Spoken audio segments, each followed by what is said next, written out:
Ano nga bang ibig sabihin ng pagiging core?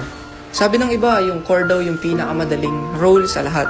Kasi pa-farm-farm lang daw, walang iniintindi, tapos pagala-gala lang daw sa mapa. Pero sasabihin ko sa'yo ang malungkot na katotohanan kapag core user ka.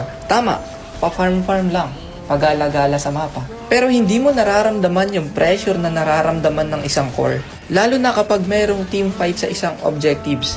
Na kapag hindi mo siya na-retry, sa'yo lahat isisisi. Yung tipong kapag hindi mo nadala yung game sa game na to, bobo na yung tingin sa'yo. Yung tipong kapag hindi mo nadalawan yung isang sideline, sa'yo lahat isisisi.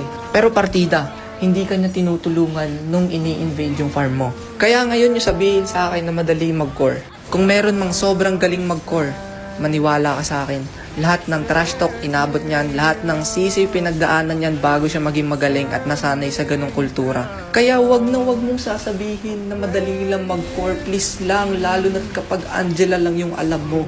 Tanginang Angela yan, ka-lightning trancho. Kaya sa mga nagbabalak mag-core dyan, isipin mo muna kung kaya mo saluhin lahat ng trash talk bago ka lumipat ng role. Etong huling bagay na sasabihin ko ay talagang nangyayari.